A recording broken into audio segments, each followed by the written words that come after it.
সবটা দেখে শুনে আমার যা যা মনে হচ্ছে আমি তোমাদের সবাইকে বলছি। আমার যদি কোনো ভুল হয় তাহলে তোরা শুধরে দিস।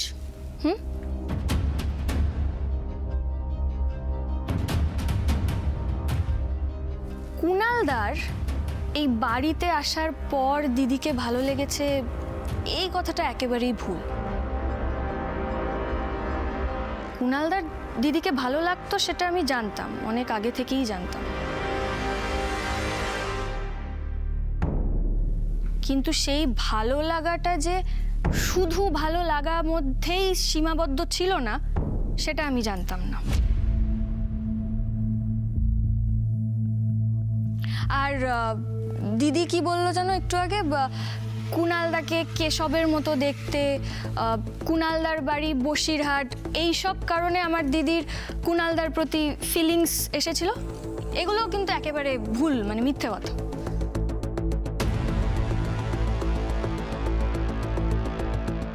দিদি আর কুণালদার সম্পর্কটা ছিল কলেজের টাইম থেকে।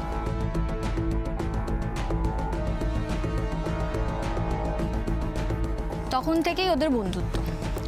আমি তো একবার দিদি আর কুণালদার একটা ছবি দেখতে পেয়ে দিদিকে চার্জও করেছিলাম, জিজ্ঞেস করেছিলাম কে।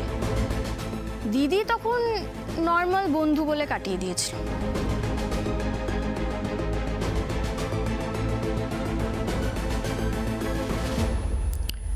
তারপর ওর সঙ্গে দিদির বিয়ের দিন দিদি পালিয়ে যায় আর কুণালদাকে বিয়ে করে।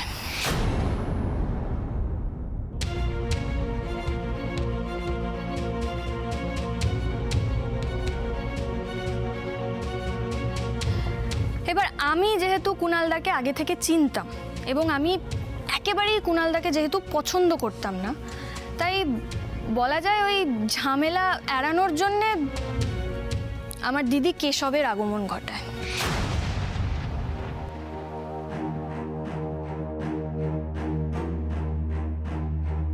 কুণালদার সব নাম পরিচয় সমস্তটা গোপন করে। আসলে আমার দিদির জীবনে কেশব বলে কেউ কোনোদিনও ছিলই না। বর্ষা, তুই এভাবে দিনের পর দিন আমাদের ঠকিয়েছিস মা। কুণালী কেশব সেজে আপনাদের বাড়িতে যেত আর গিয়ে দেখা করে আসতো, কিন্তু ও কখনো আমাদের মুখোমুখি হয়নি। যতবার ওরা জানতে পারতো যে আমরা বাড়িতে আসছি, কোনো না কোনো ফাঁক ফোকর দিয়ে দিদি আর কুণালদা ঠিক পালিয়ে যেত। তোমাদের মনে আছে অষ্টমঙ্গলার ঘটনাটা? হ্যাঁ মনে আছে? সেই দিন কি হয়েছিল, আমি মানে বাড়িতে পৌঁছানোর আগেই বাথরুমের জানলা দিয়ে নাকি কুণালদা মানে কেশব পালিয়ে যায়।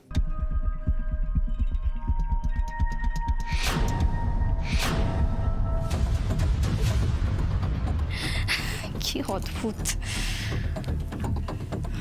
ছি বর্ষা, এভাবে নিজের বোনের কাছ থেকে পালিয়ে পালিয়ে বেড়াতে তোমার লজ্জা করতো না?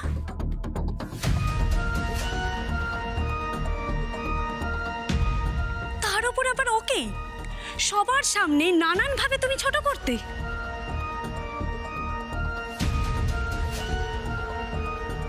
হে সবকিছুই বোধহয় নিজের চোটটামি ঢাকার জন্য করতে, তাই না?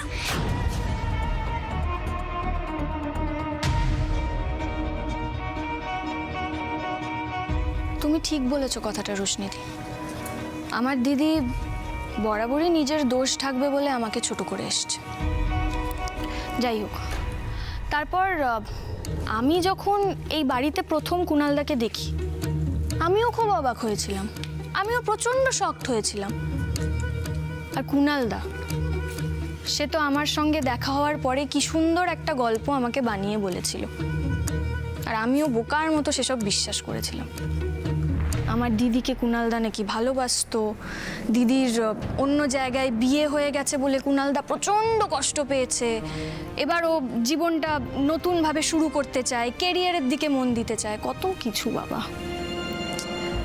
এবার কেশবকে যেহেতু আমি কোনোদিনও দেখিনি, আমার বরাবর ওকে নিয়ে মানে প্রচুর কিউরিওসিটি ছিল। মানে জানার আগ্রহ ছিল যে ওর মুখটা কেমন, ও দেখতে কেমন। কারণ যতবার আমি কেশবকে মিট করার চান্স পেতাম, আমি কিছু না কিছু ভাবে সেটা মিস করতাম। সম্ভবত কত বছর পুজোর আগে আমি দিদিকে দেখি একজন ভদ্রলোকের সঙ্গে শপিং করছে। তো আমি ধরে নিলাম ওই ভদ্রলোকই কেশব, মানে দিদির বর। ভদ্রলোক? ও আচ্ছা, রকি আমার ভাগ্নে। বর্ষা আমার ভাগ্নের সাথে শপিং করতে বেরিয়েছিল আর ফিরে এসেছিল একদম বেহেড মাতাল হয়ে।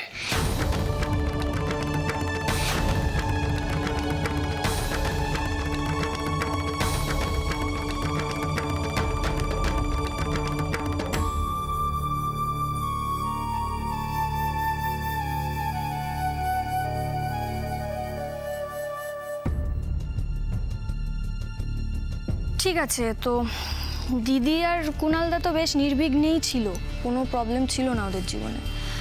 সমস্যাটা তৈরি হয় এই নতুন কোম্পানি খোলা নিয়ে, তাই না? কেদার ইম্পোর্ট অ্যান্ড এক্সপোর্টের ইনভেস্টররা বুঝে গেল যে কোম্পানিটা অ্যাকচুয়ালি ফ্রড, টাকা ফেরত পাওয়ার কোনো আশাই নেই। তারা এলো আমাদের থানাতে কমপ্লেন করতে। আমি যদিও তাদেরকে বসিরহাট থানায় রেফার করে দিই। আমার তখন বিন্দুমাত্র আইডিয়া ছিল না যে এই কোম্পানিটা আমার দিদির।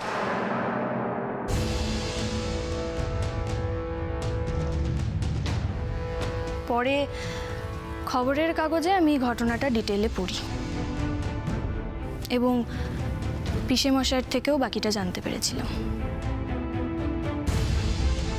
আমি যদি খুব ভুল না হই, তাহলে পিসেমশাই যেদিন আমার দিদিকে বাড়ি থেকে বের করে দিয়েছিল, সেই দিনই আমার দিদি সিদ্ধান্ত নিয়েছিল এই বাড়িতে এসে থাকার। প্রথমে মিথ্যে অ্যাক্সিডেন্ট, তারপর মিথ্যে আত্মহত্যার গল্প বলে এমনভাবে প্ল্যানটা সাজালো যাতে আমি একেবারে গলে যাই আর ওকে এই বাড়িতে আশ্রয় দিই।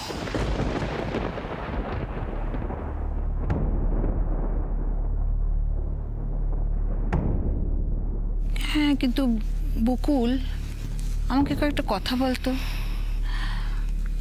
আচ্ছা, আমি ধরে নিলাম যে বর্ষা ফ্রড, বর্ষা লুকোবার চেষ্টা করেছে, সবটাই মানলাম।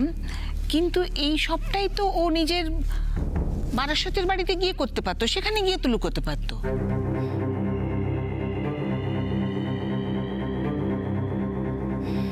তোর চোখের সামনে যদি এগুলো না করতো, তাহলে হয়তো এত সহজে ওরা ধরা পড়তো না।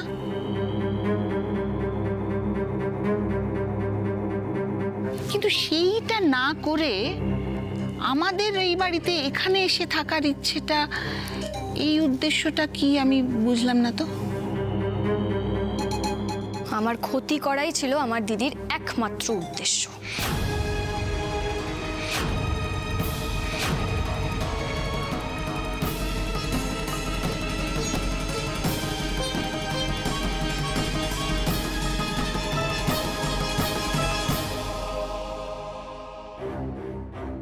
এসব তুই কি বলছিস বকুল? হ্যাঁ, মানে বর্ষা তোর ক্ষতি করার জন্য? বিশ্বাস করো, আমি যেটা বলছি সত্যি বলছি।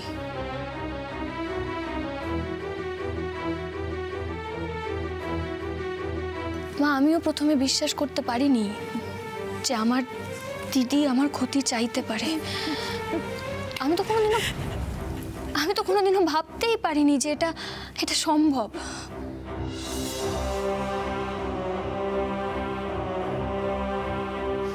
কিন্তু আমাকে রোশনিদি প্রথম এই কথাটা বোঝায়। রোশনিদি প্রথম আমাকে ক্লিয়ার করে দেয় যে আমার দিদির অ্যাকচুয়াল মোটিভটা ঠিক কি। হ্যাঁ মাসিমা, বকুল একদম ঠিক বলছে।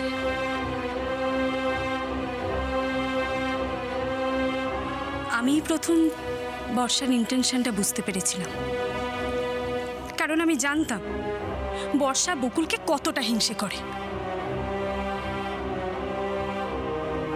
একে তো এরকম একটা মেডিকেল ইস্যু, তার উপর শ্বশুরবাড়ি সম্পর্কে এরকম একটা ভয়ঙ্কর গল্প। আমার দিদি খুব ভালো করে জানতো যে আর যাই হোক ওর দিকে কেউ কোনোদিনও আঙুল তুলবেই না। আর যদি কেউ আঙুল তুলেও ফেলে তাহলে সবাই উল্টে তাকেই দোষারোপ করবে, যেটা অ্যাকচুয়ালি রোশনিদির সঙ্গে হয়েছে। আর ঠিক এই জিনিসটাকে কাজে লাগিয়ে লক্ষ্মী পুজোর দিন আমার দিদি আমাকে আগুনে পুড়িয়ে মেরে ফেলতে চেয়েছিল।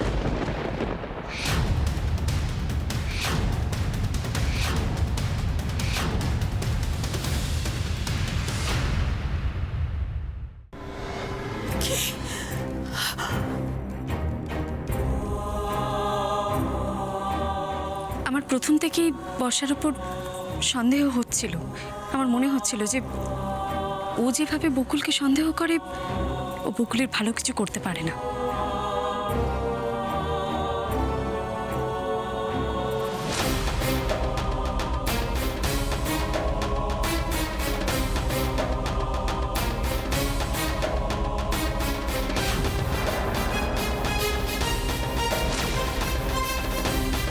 তোমার কাছে কোনো প্রমাণ আছে রোশনিদি যে কাজটা আমি ইচ্ছা করে করেছি?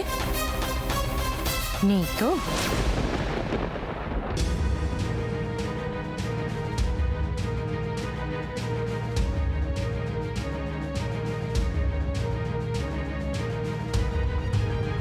বকুল, বর্ষারা যে এত টাকার গন্ডগোল করছে এই সন্দেহটা তোমার আগে কখনো হয়নি? হয়েছিল দিদিভাই, আগের দিন রাতে। দাদা ভাই, তোমার মনে আছে আমি খবরের কাগজটা নিয়ে চলে গেছিলাম? হ্যাঁ, আমি ওটা ভুল করে নিয়ে যাইনি, আমি ওটা ইচ্ছে করে নিয়ে গিয়েছিলাম, কারণ আমার কিছু জানার ছিল। আর কুণালদা তোমাদের যে কাগজটা দেখায় তার সামনের পাতার একটা জায়গা পুরো কাটা ছিল, মনে আছে? বাবা, ওখানে কোনো ফিল্ম স্টারের ছবি বেরোয়নি। ওখানে পিসে মশাইয়ের ঘটনাটা ডিটেলে লেখা ছিল, যেখানে স্পষ্ট এটা মেনশন করা ছিল যে পিসে মশাই এই ঘটনার দায় ওই মহিলার ওপর চাপিয়েছেন।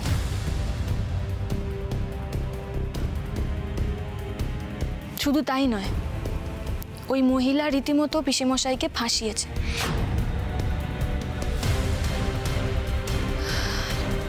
আমি আমাদের থানা থেকে তারপর বসিরহাট থানায় ফোন করলাম এবং সেখানেই জানতে পারলাম যে পিসেমশাইয়ের সেক্রেটারির নামও বর্ষা।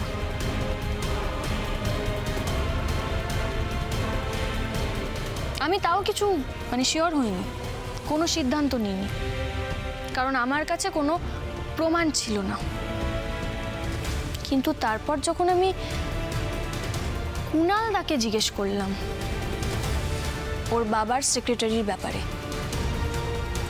তখন কুণালদা ঘাবড়ে গিয়ে যেভাবে অসংলগ্ন উত্তর দিতে থাকলো এবং আমার দিদি যেভাবে ভয় পেয়ে গেল, তাতে আমি একটা বিষয় বুঝতে পেরেছিলাম যে কিছু তো একটা গন্ডগোল হচ্ছে, যেটা হচ্ছে সেটা ঠিক হচ্ছে না।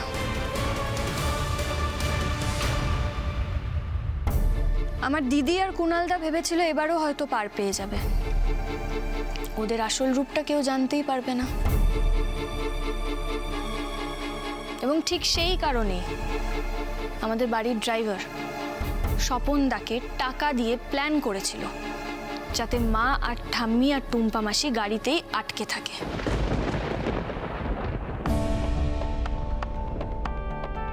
ওরা বিয়ে করে হানিমুন চলে যাওয়ার আগে অবধি মা ঠাম্মিরা যাতে এখানে পৌঁছতেই না পারে। আর সত্যিটা সবার কাছে চাপাই থাকবে। তার মানে কুণাল বর্ষা ঘুষ দিয়েছিল স্বপনকে তোর মা ঠাম্মির ক্ষতি করবার জন্য? হ্যাঁ কাকিমণি, রোশনিদি নিজের কানে ওদেরকে এই কথাগুলো বলতে শুনেছে। তারপর বকুলের সাহায্য নিয়ে আমি জিপিএস ট্র্যাক করি আর নিজে গিয়ে মা ঠাম্মিকে নিয়ে আসি।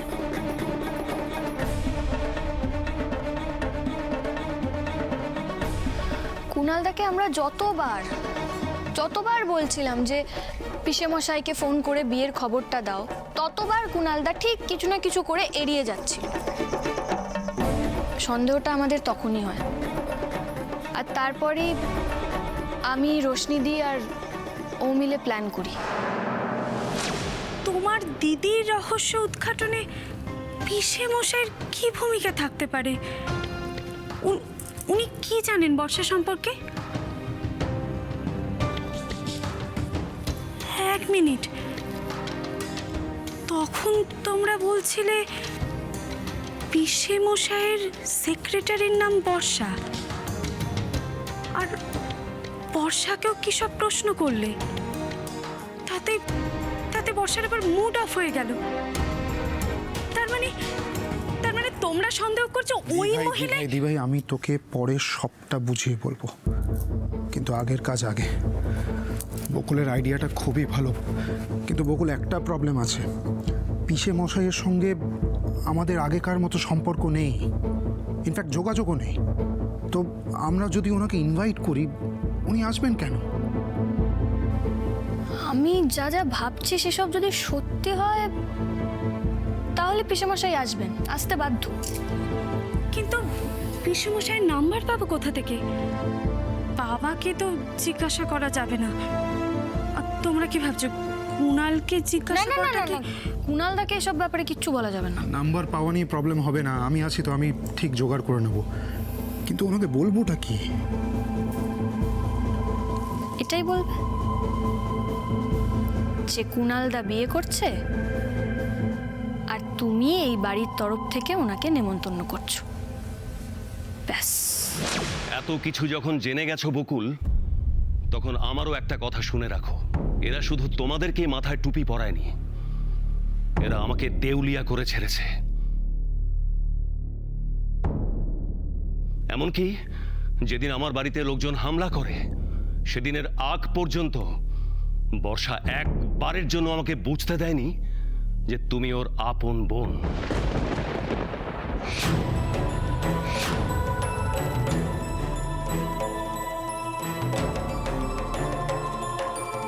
এটা ঠিক, আমি যে তোমাকে খুব একটা পছন্দ করতাম তা নয়। রজতাভ বাবুর কেসটার পর তুমি আমার পার্টি মেম্বারদেরকে হেনস্থা করতে পারো, বিপদে ফেলতে পারো, সেই ভয়ে ভীত ছিলাম। আর তোমার দিদি ছিল আমার পার্সোনাল সেক্রেটারি, সেজন্য তোমার সম্পর্কে আমি ওকে অনেক কথা বলতাম। কিন্তু বিশ্বাস করো, বর্ষা তোমার সম্পর্কে, তোমার বাড়ির লোকজনের ব্যাপারে, এমনকি মা ঠাকুমার ব্যাপারে একটা কথাও আমার সামনে কোনো দিন উত্থাপন করেনি। তোমার দিদির ব্যাপার তোমরা কিভাবে নেবে সেটা তোমাদের নিজেদের ব্যাপার। এই বিষয়টা আমি পুরোপুরি তোমাদের উপর ছেড়ে দিলাম। কিন্তু আমি যেটা বুঝি, ওই শয়তানের কাছ থেকে সমস্ত টাকা আদায় করে ওকে আমার বাড়ি আর জীবন থেকে সারা জীবনের মতো লাথি মেরে বের করে দেব।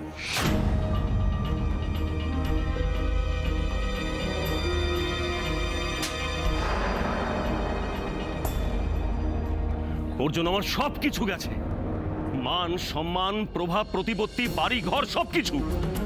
এখনো কত মানুষ তাদের টাকার জন্য আমার বাড়িতে ধর্ণা দিচ্ছে। ওকে আমি কিছুতেই ছাড়ব না। ওঠ, এই ওঠ। কেদারদা ব্যাস থামো এবার, আর মেরো না। ওর জন্য তোমার মায়া হচ্ছে? হতেই পারে, তুমি ওর মামা, কিন্তু ও আমার সঙ্গে যা যা করেছে, ওর প্রতি আমার বিন্দু মাত্র মায়া নেই। তুমি ভুল করছো কেদারদা, আমাদের কারোরই ওর ওপর আর কোনো মায়া নেই। আমরা কেউই ওকে ক্ষমা করছি না। কিন্তু কি জানো, এই বয়সের ছেলেকে মারধর করে শোধরানো যায় না। আমার কি মনে হয় জানো, আমরা তোমার জীবনে একটা অভিশাপের মতন। আমাদের দিক থেকে কোনোদিনই তোমার ভালো কিচ্ছু হয়নি। ভেবেছিলাম কুণালটাকে নিজের পায়ে দাঁড় করিয়ে দেব, আমার ঋষি আর রোহনের মতো। কুণাল, তুই শুধু তোর বাবার নয়, আমাদেরও মান সম্মান একেবারে ধুলোয় মিশিয়ে দিয়েছিস। আজ থেকে এই বাড়ির দরজা তোর জন্য বন্ধ, চিরদিনের মতো।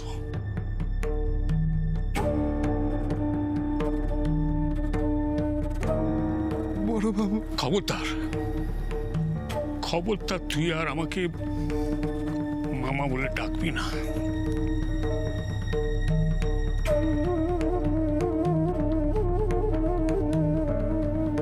আমি তোর কেউ নই।